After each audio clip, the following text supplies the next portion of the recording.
I'm going to cut straight through the rumors and go with what's on the record. People call it Epstein Island. The real name is Little St. James in the U.S. Virgin Islands. Jeffrey Epstein owned it. He was a financier. In 2008, pleaded guilty in Florida to soliciting and procuring a minor for prostitution. In 2019, federal prosecutors in New York charged him with sex trafficking and conspiracy to traffic minors. He was arrested, held in jail, and died weeks later. The medical examiner ruled it a suicide.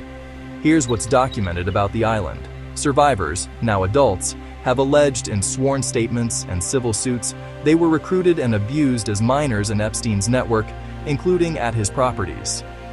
Ghislaine Maxwell was convicted by a federal jury in 2021 of sex trafficking and related counts, and she was sentenced to prison. After Epstein's 2019 arrest, federal agents searched the island and seized evidence. That's the backbone. Now, the part that gets messy online. You've probably seen claims about murder cannibalism. I looked for credible sources, court filings, indictments, law enforcement statements, and there is no substantiated evidence, no charges, and no official findings that murders or cannibalism occurred there.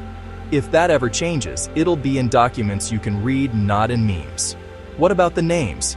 The flight logs? The photos? Visitor list travel logs? Some were produced in court, but showing up in those records does not prove criminal activity. Prosecutors have not charged most people who appeared in logs or photos, and being near Epstein is not by itself a crime.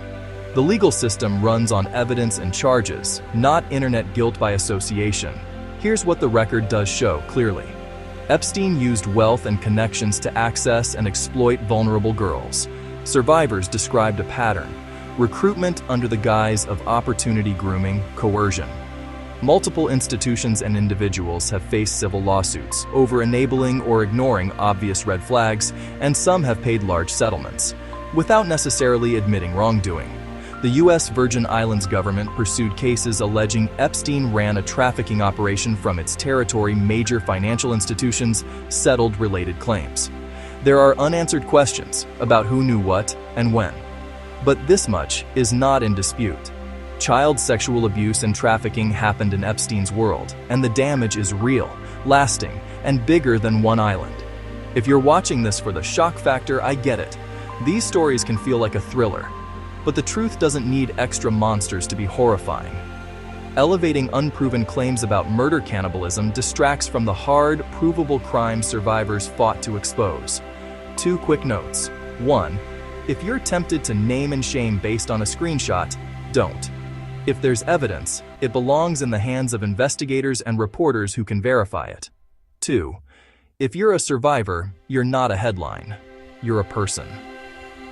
In the U.S., you can reach RAIN at rain.org or 800-656-HOPE. Local resources exist in most countries. I'll keep following the filings, not the whispers. When there's new, verifiable information, I'll bring it to you, calmly, clearly, and sourced. Until then, remember, facts first, rumors last.